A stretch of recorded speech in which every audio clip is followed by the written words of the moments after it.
This is BBC Radio 4. Now, the afternoon play. The fabled and ill-fated Franklin expedition left Britain in 2 ships in 1845 in an attempt to find the Northwest Passage to the Pacific Ocean between Greenland and Arctic Canada. The ships were lost and all the men died. Little is known for certain about what happened, though there have been many and continuing investigations. With the help of some of the surviving documentary evidence and the ballad Lord Franklin, sung by Martin Carthy, Joe Shapcott's new sequence of poems tells the story of ice and loss.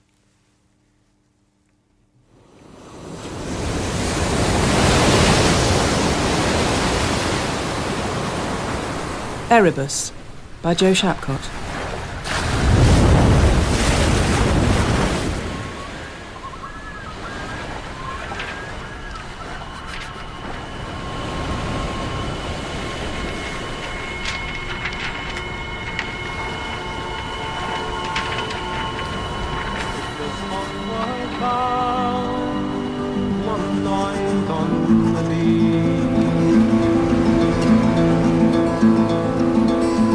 Swinging in my hammock, I fell asleep.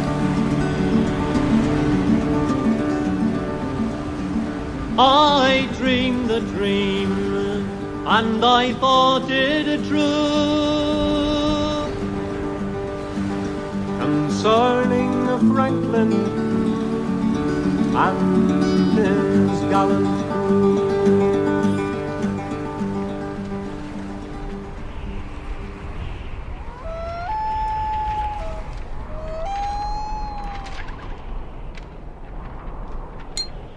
We'll start with my end, on Beachy Island, when things were hard but still civil enough for a chiseled headstone.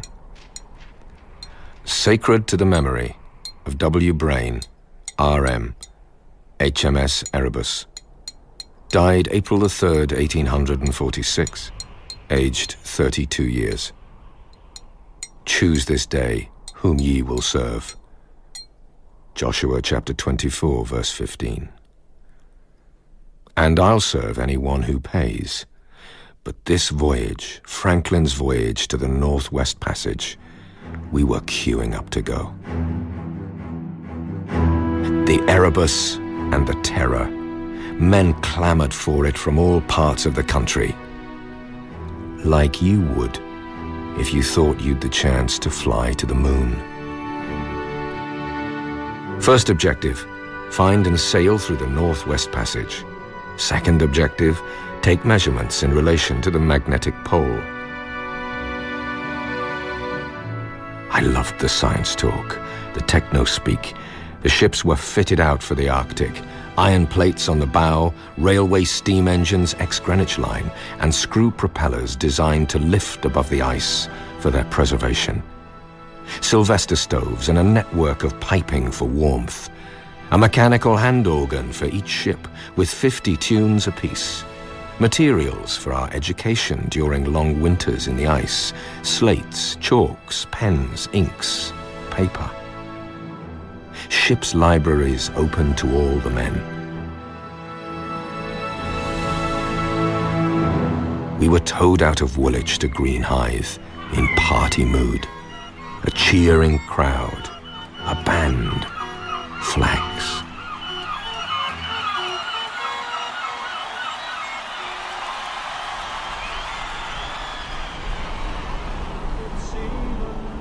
He sailed away to the frozen ocean in the month of May. To seek that passage around the pole,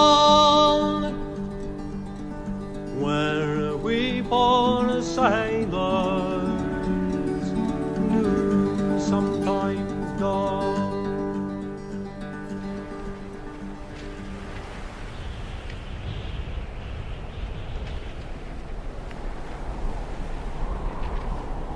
I'd sailed enough to understand the fear on one shoulder, boredom on the other. Double and triple that when you're in a field of ice. Aboard, the officers set up school to keep us busy. I learned reading, and that Erebus means shadow, the little brother of night, chaos for a parent, the dark place in Hades where the dead wait to die. I learned navigation and terms and such like the offing, what you see out there furthest from where you're anchored or trapped in ice or on shore, the place you strain to see a ship or a sled, not exactly the horizon, but closer, though still far.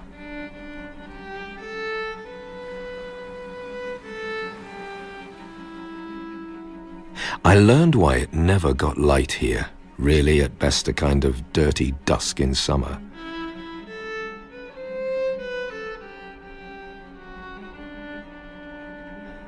I learned how to measure the dip of the compass needle to track the movement of magnetic north. I learned not to trust the Navy's leather boots, which froze around my feet. I learned not to touch metal with bare hands, like the midshipman Jones, who grabbed the magnetic dipping needle. Result: 7 frostbitten fingers chopped by the ship's surgeon.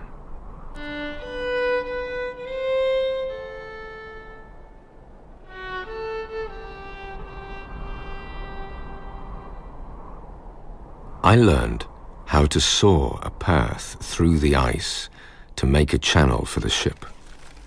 I learned ice from the ship's ice master, thus.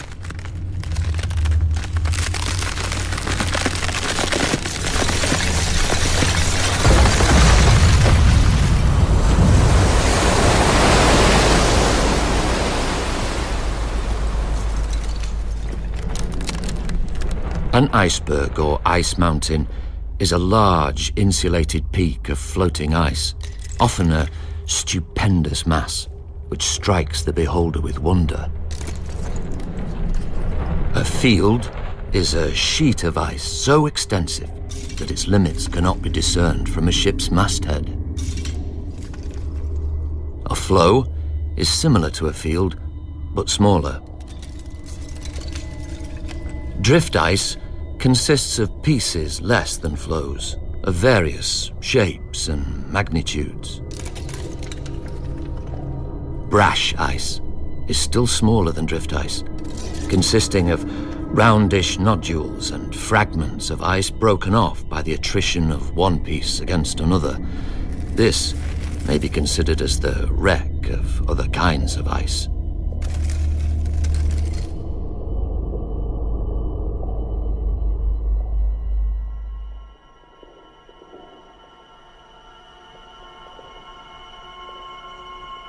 The ice master didn't teach the pleasure ice.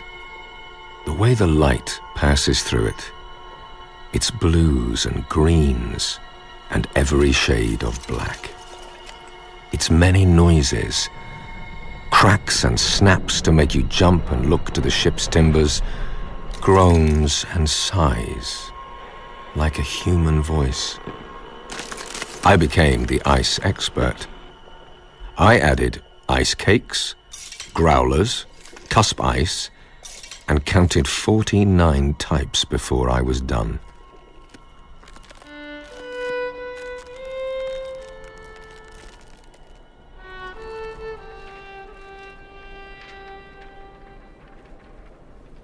When I died, I became master of all the silences.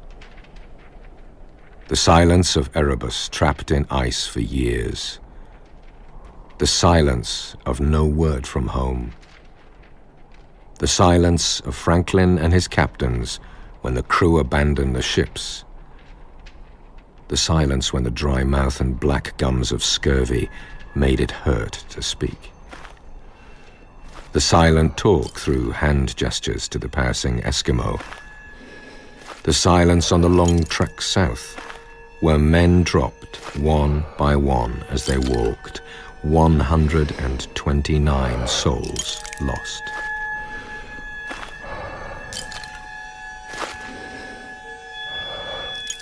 if I'm honest, there is no silence up here. The ice talks. The ice won't shut up.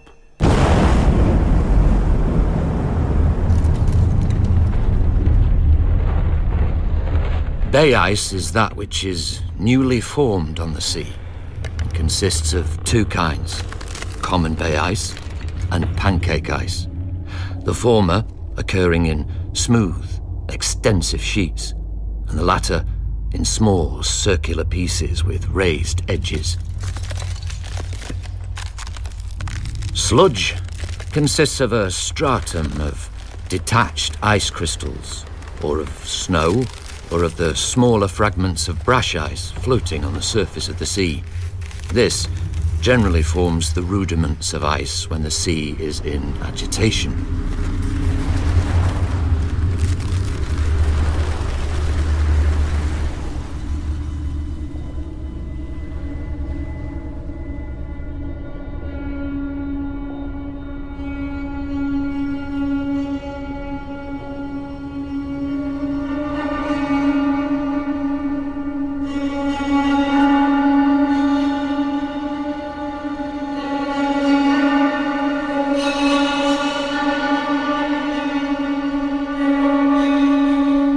The United States Grinnell Expedition, in search of Sir John Franklin.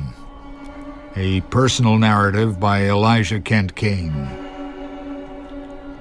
We arrived at Beechy Island. Traveling on about a quarter of a mile further, and in the same direction, we came upon a deposit of more than 600 preserved meat cans, arranged in regular order.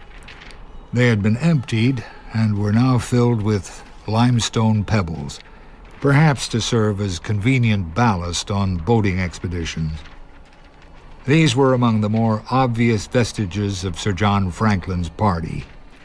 The minor indications about the group were innumerable. Fragments of canvas, rope, cordage, sailcloth, tarpaulins, of casks, ironwork, wood, rough and carved, of clothing, such as a blanket lined by long stitches with common cotton stuff and made into a sort of rude coat. Paper in scraps, white, waste, and journal, a small key, a few odds and ends of brasswork, such as might be part of the furniture of a locker. In a word, the numberless reliquii of a winter resting place.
April 1847. Complete silence. Nothing for 2 years. Although my husband told me not to start worrying until October 47. He reminded me about the preparations. The ships designed for the ice, provisioned with food for 3 to 5 years, supplied with entertainments. He set out in May 1845, hoping for fast progress through the ice. He wrote from Orkney, a fistful of letters, and more, until the last of which crossed the Atlantic from Greenland with a whaler. I went about my business. Travelled to France, Madeira, climbed Mount Washington, waiting all the while to hear that the ships had breached the Northwest Passage and shot out of the western ice into the Bering Strait. But not a word. No rumours. No sightings by whalers or traders. No Eskimo tales of ships passed on by trappers. Though there was talk of gunshots, heard in the Arctic as if let off to celebrate. But I dare not be sanguine.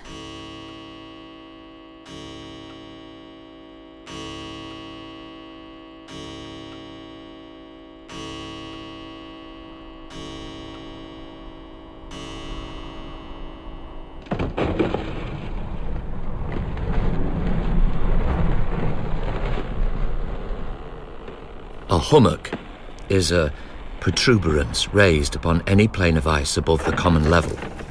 It is frequently produced by pressure, where one piece is squeezed upon another, often set upon its edge, and in that position cemented by the frost. Hummocks are likewise formed by pieces of ice mutually crushing each other, the wreck being heaped upon one or both of them. To hummocks, principally, the ice is indebted for its variety of fanciful shapes and its picturesque appearance. They occur in great numbers in heavy packs, on the edges, and occasionally in the middle of fields and flows, where they often attain the height of 30 feet or upwards.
All the Admiralty's ships drop copper cylinders into the sea containing notes, in 6 languages, of latitude and longitude, and instructions for sending them home when found. No such treasures have turned up. The worst feeling is this: I do not miss him, although I want him home more than I can say. I miss who he is.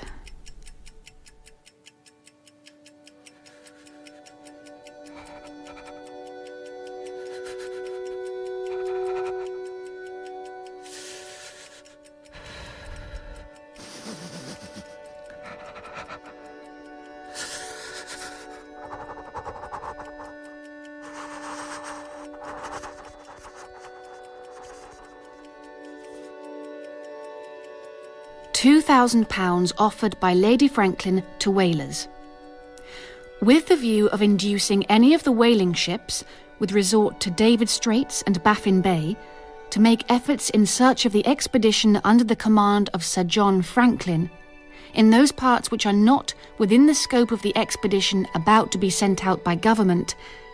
I hereby offer £2,000 to be divided as follows: to the owner, captain, officers and crew of any ship which shall depart so far from the usual fishing grounds as to explore Prince Regent Inlet, Admiralty Inlet, Jones Sound, or Smith Sound, provided such ship, finding the above expedition in distress, shall communicate with and afford it effectual relief. 20th of March, 1848.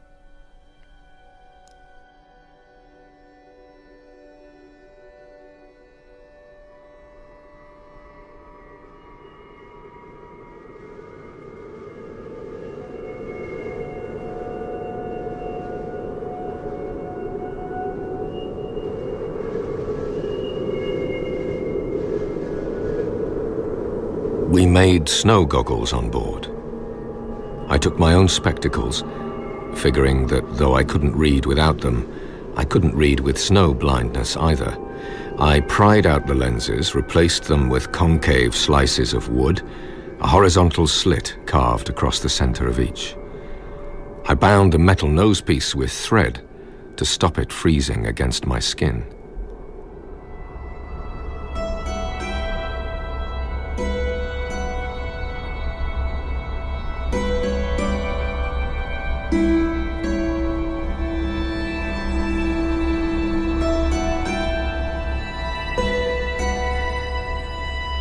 I was long gone when the old man Franklin died in June 47, and long forgotten by the time the men abandoned ship in April 48.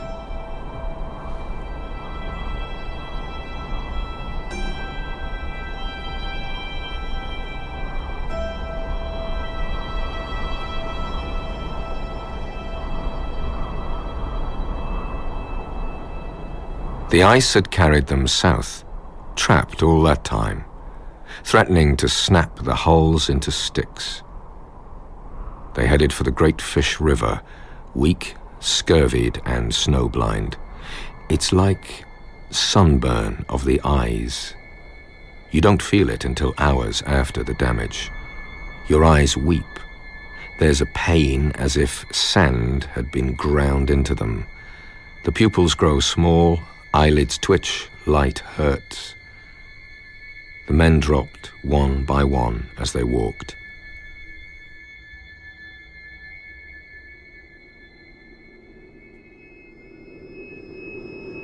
There are days so cold, the air seems solid.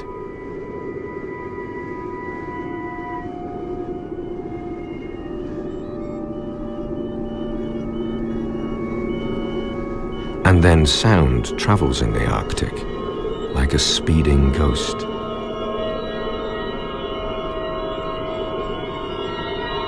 The crew thought they heard music from the ship as they trekked on land more than a mile away. A man singing, the mechanical organ buzzing and humming. To the frozen ocean, the month of They thought they could hear the officers whispering. to seek that passenger round the pond. Where are we born sailors? Sometimes through cruel hardships is meant to go. Most didn't leave the west coast of King William Island. His ship on the mountains of ice was drawn. No one got further than a spot called Starvation Cove.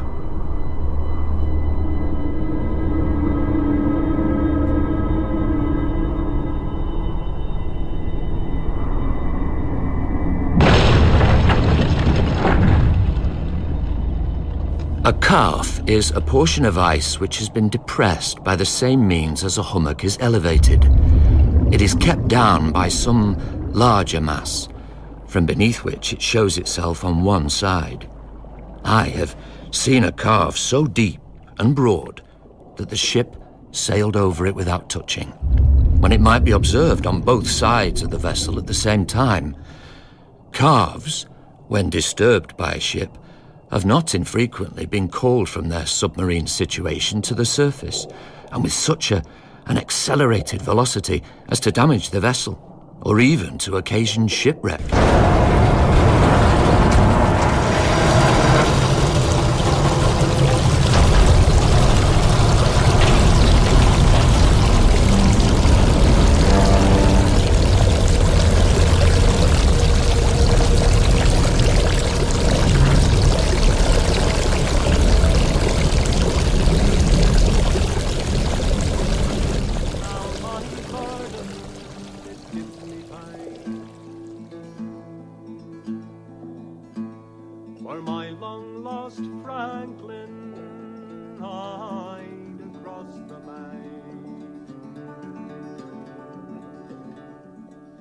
£10,000 would I freely give to no one earth that my Franklin do live.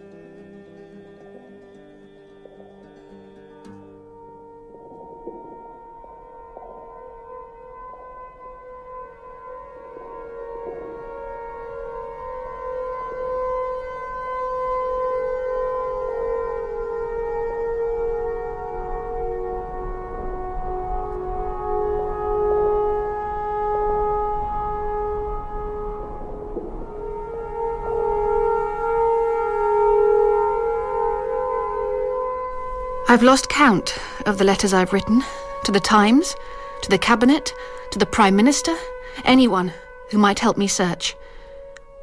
I'm a traveller. I considered going myself, but none of the boats would take me. 7 expeditions I cajoled into being. Some after I accepted he was dead, but just to find any trace of him, a note in his hand, his logs, something he had touched or worn.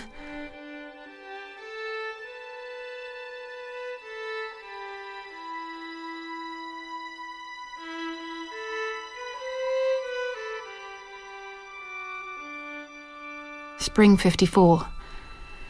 The Admiralty cut his name from their lists of men in active service, and all his crew.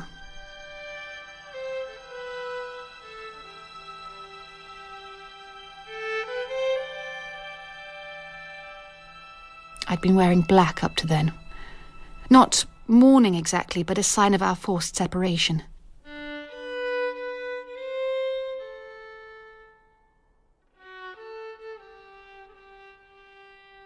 The day I heard from the Admiralty, I shook out my greens and pinks and wore only bright things to force him back to life.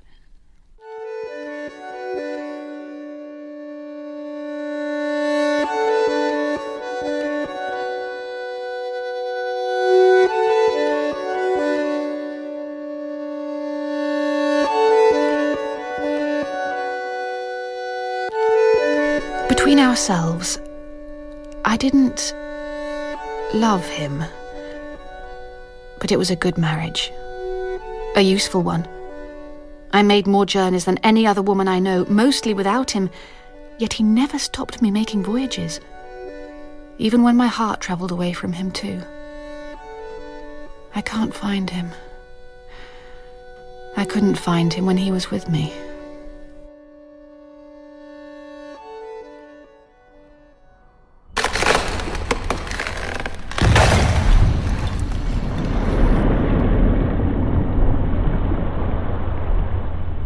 A tongue is a point of ice, projecting nearly horizontally from a part that is underwater. A ship can run aground on a tongue. In Baffin Bay, where the whalefish blow,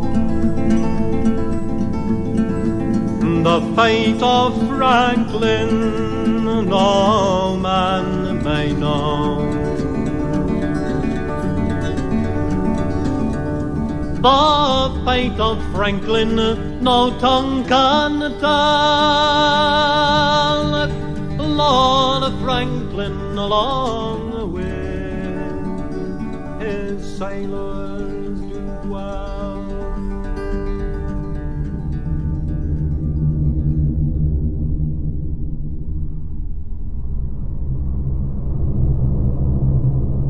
There's a map in my head, filled in by all the search expeditions who tracked the blank territories for the Erebus and Terror. They found no ships at all, though 2 vessels were observed, stuck in a huge iceberg off Newfoundland, one upright and one beam-ended. There was excitement until they were seen to be whalers. They found my snow goggles, skeletons, whole and scattered, one in formal steward's uniform, many with knife marks on their bones. They found, in a boat mounted on a sledge, 2 skeletons without skulls, books, devotional, book, The Vicar of Wakefield, clothing, silk handkerchiefs, hair combs, twine, nails, saw, files, bristles, wax ends, sailmakers' palms, powder, bullets, shot, cartridges, wads, leather cartridge case, knives, clasp and dinner wands, needle and thread cases, slow match, several bayonet scabbards cut down into knife sheaths, 2 rolls of sheet lead, and, in the words of the man who found them, in short, a quantity of articles of one description and another truly astonishing in variety, and such as, for the most part, modern sledge travellers in these regions would consider a mere accumulation of dead weight. The only food in the sledge boat was tea and chocolate.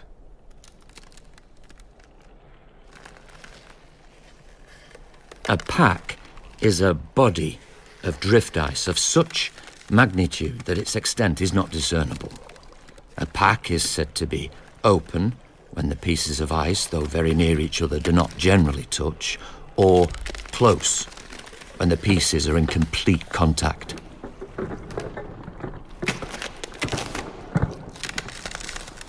A patch, on the other hand, is a collection of drift or bay ice of a circular or polygonal form.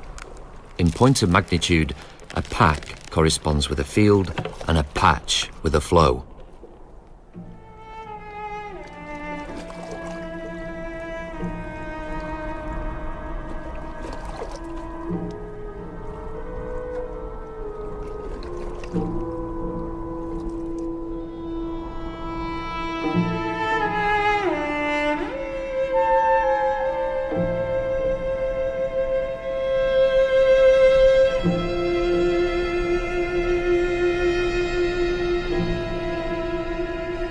I took to my bed when the Times reported cannibalism among the crew. The explorer John Ray writes that from the mutilated state of many of the corpses, it is evident that our wretched countrymen had been driven to the last resource. The last resource! What a way to put it. I couldn't let it go for the sake of Franklin's public, and I can't accept it. I really can't. Though sometimes at night I can see hunger more clearly, and all things seem possible then. I got Dickens on my side. He wrote a blinder in the ever-popular household words.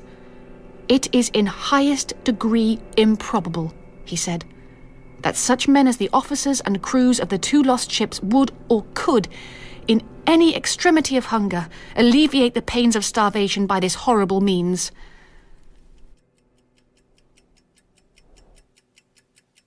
Ray brought back items from the Eskimo to show me.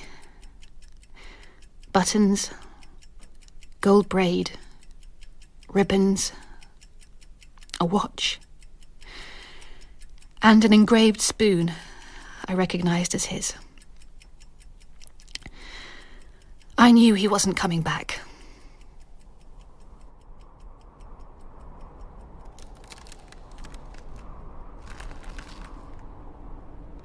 A stream is an oblong collection of drift or bay ice, the pieces of which are continuous. It is called a sea stream when it is exposed on one side to the ocean and affords shelter from the sea to whatever is within it. Open ice, or sailing ice, is where the pieces are so separate as to admit of a ship sailing conveniently among them. Through cruel hardships his men did go. His ship on the mountains of ice was drowned. One of the Eskimo in his skin canoe was the only one who ever came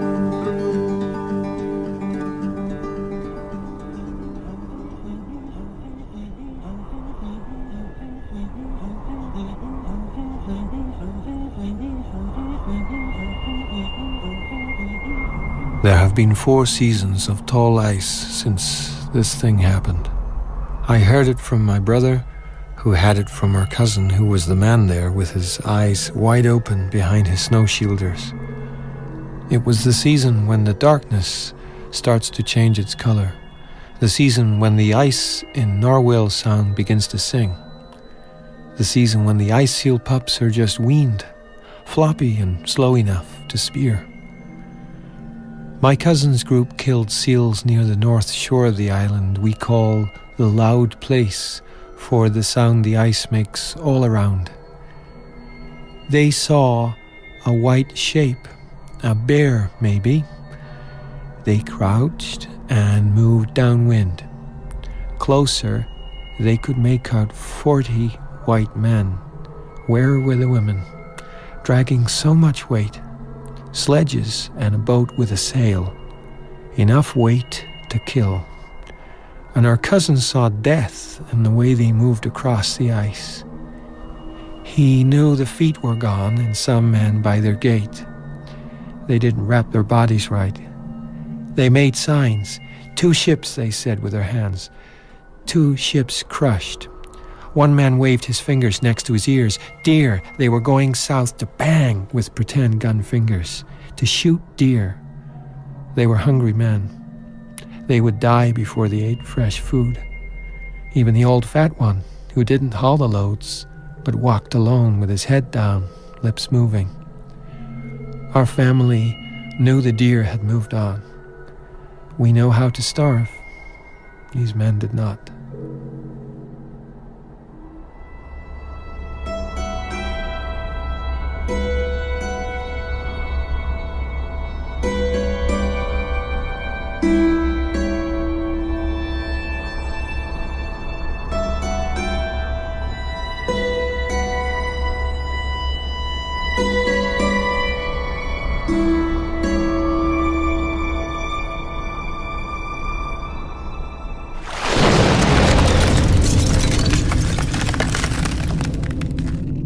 Heavy and light are terms attached to ice. Heavy ice having a considerable depth in the water, and light ice very little. The former being dangerous to shipping, and the latter not.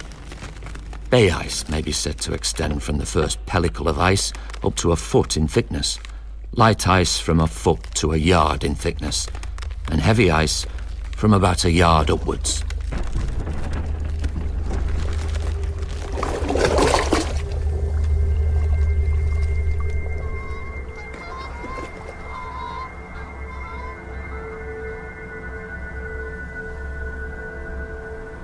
On King William Island, a deserted tent.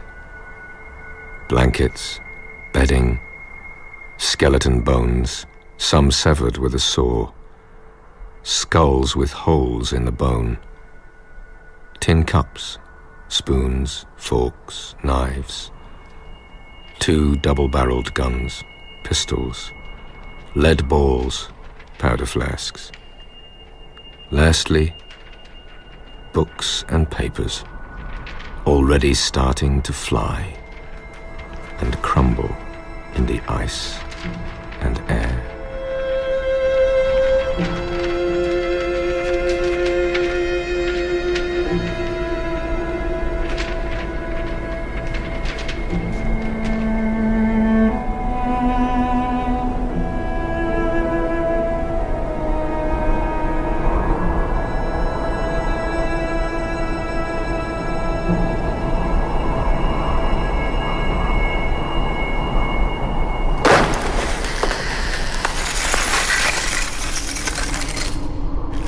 Land ice consists of drift ice attached to the shore, or drift ice which, by being covered with mud or gravel, appears to have recently been in contact with the shore, or the flat ice resting on the land, not having the appearance or elevation of icebergs.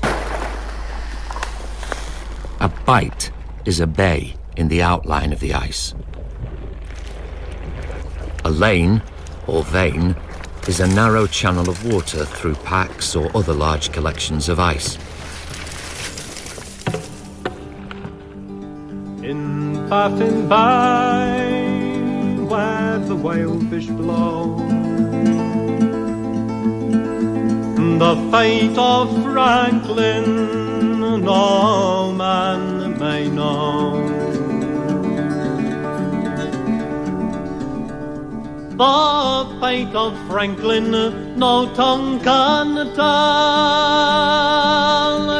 Lord Franklin along with his sailors do dwell.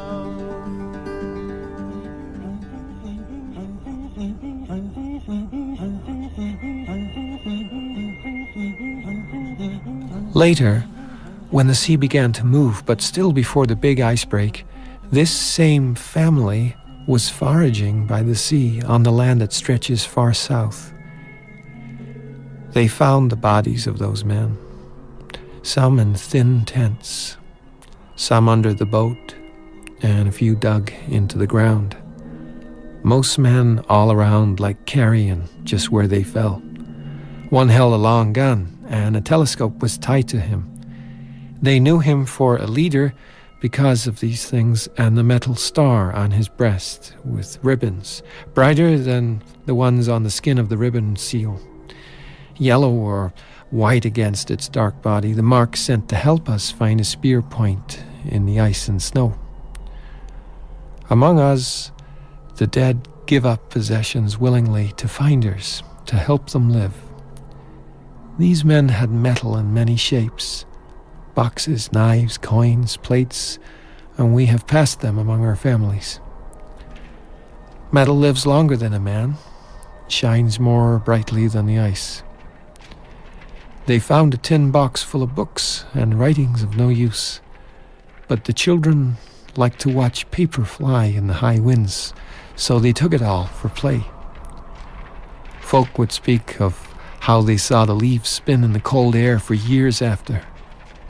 Many have told of it, a marvel in the gales, and the bright tin box is still useful.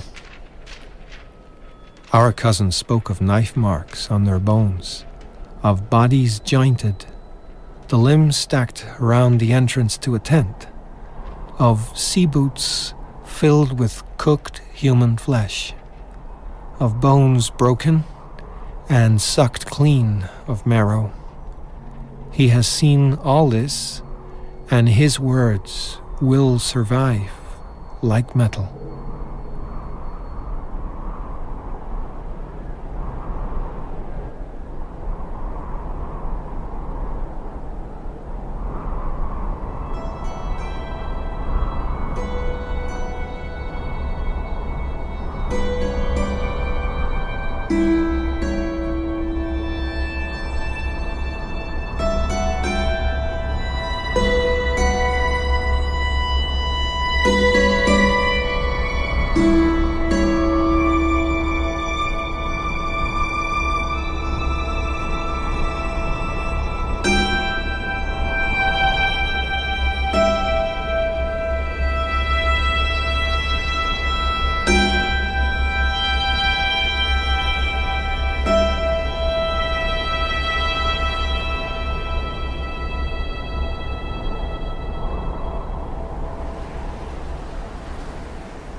Erebus by Joe Shapcott. William Brain was Russell Bolter. The Ice Master, David Birrell. Jane Franklin, Jasmine Hyde. Elisha Kent Kane, Peter Marinka. And the Inuit man, John Mackay. Original music and sound design was by John Nichols, with violin by Fiona Barrow and barrel organs supplied by Keith Harding. Erebus was produced in Bristol by Tim Dee.